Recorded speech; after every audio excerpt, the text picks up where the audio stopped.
Good morning and welcome back to News Center. We are discussing the findings of the latest InfoTrack survey that show that 48% of Kenyans feel that the country is moving in the wrong direction. But this same survey also shows that at least a third of Kenyans feel that the opposition movement is either dead or has slackened in its responsibility of checking the government. In those findings, the popularity of political parties like the Orange Democratic Movement came in at 21%, less than half in popularity to the Jubilee Party. But let's bring in Edwin Sifuna, who is the ODM Party Secretary General, who is joining us by way of phone. Thank you for your time on News Center, Sifuna.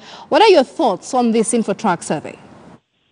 Well, I think it's not the first time we have seen similar polls, Michelle. You remember prior to the last election, there were several surveys that were put out that indicated that to a large extent Kenyans thought that the country was not going in the right direction. So really it is a reflection of the current situation of Kenyans. You know that the economy is not producing enough jobs. There was a very serious incident just recently when I think a company advertised for 5 positions and thousands of people just showed up to apply for that for those few positions. Of course, there is the big issue of corruption in our country, which is what informs some of these sentiments. And I am also joining those Kenyans who think that really we are doing badly and we are not headed in the right direction. Right. As far as the popularity of political parties go, of course, for us, we have taken it as a challenge every day. We wake up to try and better our systems, to increase and grow our capacity to do right by our members. You saw DM at a NEC retreat just a few weeks ago, I think it was 1 week ago, where we were discussing the findings of a report of a task force that we put together as a party to look at what issues have informed the winning numbers in terms of elected leaders at subsequent polls from 2007. So we accept that there are some issues. I don't think that the survey per se is a reflective of the strength of the party, because you know for a fact that there are people who are disgruntled and unhappy with some of the things or some of the ways we do our things at the party, but they have never left ODM. So our challenge is to ensure that we address the issues that have always brought issues to do with nomination, our party primaries, and I hope that when we have our party elections next year, we will have opportunity to address some of those concerns.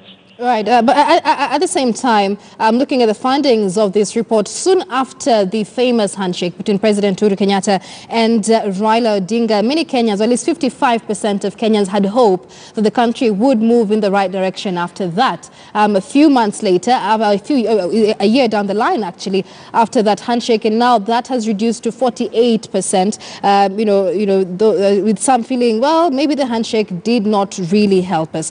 At the end of the day, there are those who feel like Raila Odinga, head of the ODM party, is in the same side as the government. So can you really still consider yourself as part of the opposition? I think let us not regurgitate propaganda that we have had, Michelle. It is a fact that the ODM and our leader are not part of government. We told you when we had the handshake that it was never our intention to join government. At that time, people did not believe us. We have made it clear that the handshake was not a baptism that washed away all the sins of the country, but it was an opportunity for us to have an honest conversation in an environment that allows dialogue to address the issues that face the country. So, for instance, you have seen an increased attention on the war on corruption as a result of the support that the president is receiving from both the opposition, the civil society, even the religious leaders, and all Kenyans. So we have said it was not panacea to all the problems of the country, but at least it provides a platform and an enabling environment for those problems to be tackled. All right. So how then would you describe the space of the opposition in the current situation? How would you explain what is described as a dwindling allegiance to opposition political parties in the country? I think that is a generalization. I don't think that there's dwindling support per se. As I've told you, there are members of ODM who are unhappy with some of the things that we do or the way that we do them. And they have made it clear, I mean, in the report from the Catherine Muma task force, they told us in no uncertain terms that we have to get the processes of our nominations right. We have to get the processes of our party primaries and elections right. And for us, you can see we have also tried to amp up our demand for our money from the political parties fund, because we believe that resources is a big part of why political parties do not have capacity to do right by their members and to conduct their affairs to the expectations of their members. Nothing has changed with ODM and its approach to policy. So those of you who want to paint this picture that somehow we are now complacent or that we have abdicated our role as the opposition, I would ask you, what is it that we used to do then that we are not doing now? Because we have not changed. The character of ODM has remained the same. All right, so let's talk about the top grievances Kenyans have cited here: the high cost of living, corruption, unemployment, and many are pointing, attributing this to the early politicking in the country, or leaders, instead of focusing on mutual development and cooperation, are now focusing on succession politics. We've seen the birth of the Kieleweke and Tanga political groupings come in. How would you explain the space of these two groupings in the current space? First of all, as a policy, ODM does not interfere in the internal workings or angles of any other political party. For us, we have heeded the call of our party leader, Honorable Raila Odinga, to focus on the software of this country, to focus on the things that are important right now, that indeed it is futile for you to discuss elections of 2022 when the ghosts of the elections of 2017 have not been exercised.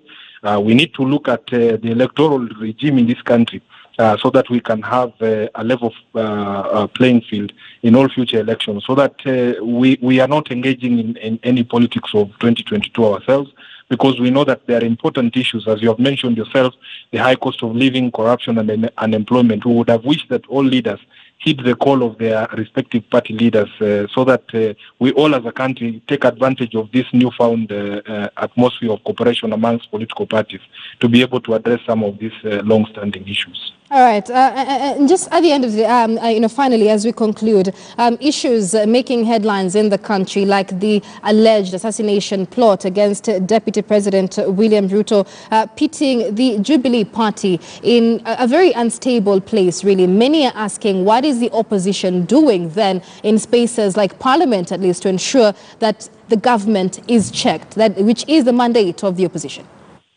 I think the issue of the fake assassination plot is a matter that is best left to the security forces. For us, we have made it clear that it is very dangerous for you to play with national security issues the way that the Deputy President and his allies are doing. And we would like that, now that it has been found that this was a cheap political gimmick just to get some political sympathy that failed, we would like the Deputy President to take responsibility for all this, because these are his people, these are his employees, and really it is in keeping with character that we are seeing all these fake news and fake letters originating from him. You know, as ODM, we have really suffered negative propaganda from his side. You will remember at the time of the height of the ICC cases, there was a letter that was circulated, purportedly emanating from the then Secretary General of ODM, Honorable Anyang' Nyong'o, which turned out to be fake. We saw so many fake letters in the run-up to the 2017 election that were coming directly from this Deputy President's office. So we think that it is time we put a stop to this. He should take responsibility. In fact, if he was somebody who was, appreciative of the standing of the office of the Deputy President in the Republic, he would take the ultimate responsibility and quit the office, because he has shown this honor. All right, your final comments, Sifuna, as we wind up on this. How then can we solve the situation moving forward to have less Kenyans feel that the country is headed in the right direction, or more Kenyans feeling the country is headed in the right direction? I think for a fact, Michelle, if we were able to address some of the issues that Kenyans have taken issue with and say they are responsible for why they think the country is going in the wrong direction. We would like to see, for instance, on the war on corruption, not just people being suspected or investigated or taken to court. We would like to see convictions. We would like to see repatriation of money that has been stolen from Kenyans, that is brought back from wherever it is being stashed. We would like to see the DCI and the DPP giving us reports of the advancement of this particular war. We would like to have an economy that is creating enough jobs for us to be able to employ people, not impoverishing people and then making them depend on harambes after you have killed the sugar industry, which was supporting so many people, after you have killed Pan Pepper and sold off its assets for a penny. then you come and say you want an economy that is dependent and sustained by Harambes. I think we need to move away from that, and Kenyans will see the difference in their lives reflected on lower cost of living and so on and so forth. All right, many thanks. That is Edwin Sifuna. He is the ODM Party Secretary General, speaking to us there by way of phone. Thank you, Sifuna. And here with us in studio, Brian Mutia, who is a governance and policy expert. Listening to that conversation, Brian, let's pick up from the birth of the Kieleweke and Tanga political groupings. And Sifuna there says, for them it is clear there's no point of talking about succession politics now. But let's talk about the reality on the ground. I think what is happening in the country is actually one party trying to, find its grounding. When you look at the state of affair of Jubilee as a party, of course, because of its nature of composition, where unlike NASA, where member parties, composition parties did not close shop, but unlike for Jubilee, actually, it's a case where they were all persuaded to close shop and become one umbrella Jubilee. And that's why you are seeing the house becoming too small for all the member parties to survive. And because they have divergent views and their different interests, that's why you are seeing this kind of development, unlike in other parties. But I want to say that this is healthy. Again, I do not want to say that it's in the wrong direction, as people want to perceive, because in a situation where one party is actually having so many members from different ethnic groups, different political, personal interests, and with a vision perhaps to balance these kind of interests, you find a situation like what is happening today. But going forward, what we are likely to see is, what we are seeing is actually these opinions coming to take shape in a way that we are going to see new realignments and new regroupings coming in force. And we are likely to see some of the members that, bolting out of the bandwagon of Jubilee Party, coming to other parties and forming new alliances and new political partnerships in the run to the 2022 elections. However, this is not good for party politics, because the spirit of party politics is to ensure that we have internal growth within political parties and ensure that we have mechanisms for strengthening those political parties, whether we have divergent opinions or not within the parties, but the party should hold until it serves the purpose that it was created for in terms of its ideology.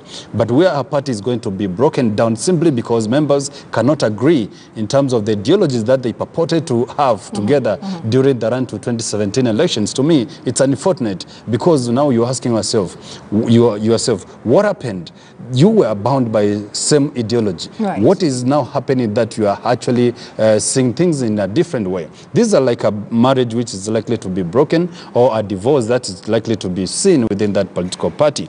But again, it gives you the idea that the democracy within parties is so huge that people are able to, make any moves within those political spaces. But again, once you are given the opportunity to abuse that, then I think you are heading the wrong direction. All right, I want us to go back to what you said earlier.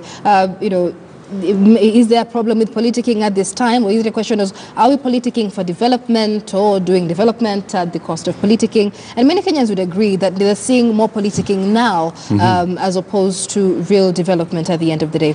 And the succession politics plot for President Uhuru Kenyatta seems to be thickening. The bond between the president and his deputy doesn't seem to be as strong as it is. So are we politicking for development, or the other way around? Two things. We want to look at it from the positive and the negative aspects. When we look at the three pillars that form governance structure, we're talking about the socio-economic-political pillars.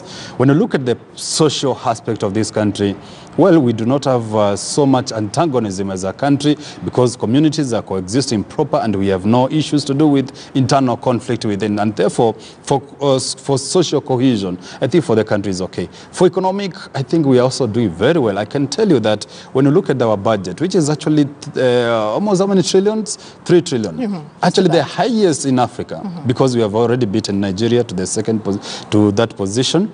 And that shows that we are able to look at avenues of how to, widen our tax bracket and collectively make money for physical growth of this country. So economically, when we tweak some of these problems that we are facing, I think with the budget reallocation and the support that's potentially coming from development development sectors and partners, I think we are heading the right direction. It's very ironic to say that, you know, as you continue, because at the end of the day, where is this development that Kenyans are hearing and being told about if they do not have food on their table? You see, first of all, it's not politicians only who, you know, spearhead the issue, the will of development. We have other sectors who are contributing. The bureaucratic space of this country is actively engaging at the sector level, and the government is doing good in terms of ensuring that they have interventions for the people, especially on matters of water interventions, issues of security interventions, issues of infrastructure interventions. So people are only looking at the political space only and the political actors only. Let them also look, you know, down and look at what the government is doing itself and ask themselves whether the government is actually doing enough to ensure that people are cushioned against some of the harsh, you know, livelihood issues. But when you look at the political bit, where only we are focusing on the politicians, members of parliament alone, where there is a grouping of Tangatanga, Kieleweke, and maybe Timwanjiko, and others which are also cropping up, that's where we're asking ourselves whether they are actually doing development at the expense of politics, or they are doing politics at the expense of development. When you look at Timwanjiko, they'll tell you that we have been moving around the country, giving up people foods and so on and so on. When you look at Tangatanga, they will tell you that they have been accompanying the DP to launch development projects. Right. When you look at Team Kieleweke, they'll tell you that Mwangi Kiunjuri was actually the other day in Nyeri doing launches of I don't know, a certain project, and therefore they will all justify somehow. But the kind of antagonism which is actually being felt is only between within Jubilee Party itself. Let's not confuse that other parties are in the bandwagon of the early politics and so on and so on. Because when you look at the Wiper wing, they are comfortable supporting the government of the day to deliver on the agenda of the Big Four. When you look at the ODM, as Funa said, they are busy supporting the government of the day to deliver. But when you look at the Jubilee, the key players who are politicians and the members of parliament, you find that it's just a small, you know, a clique of fellas who are trying to find their space in the next, you know, government come 2022, because this is now the basis of realignments, is the basis of who bolts from the Jubilee and the joins who, is the basis of how the party gels itself towards the end of 2021. Right, but then at the end of the day, you know, 2 rotten tomatoes in a sack will likely contaminate all the tomatoes there. So at the end of the day, is the Jubilee government, or the administration, doing enough to ensure mutual cooperation for mutual development? Well, first of all, the buck stops with the president. He said at some point that he's not willing to call for, you know, a sort of dialogue meeting among the members of the party of Jubilee. And to me, I think somehow he was misadvised, because this is the right time that in order for him to deliver on the agenda that is actually looking forward to, that's a Big Four, and giving this country some socioeconomic stability, I think he needs to maybe call the shots and bring his house in order, because this is Jubilee and he is a party leader.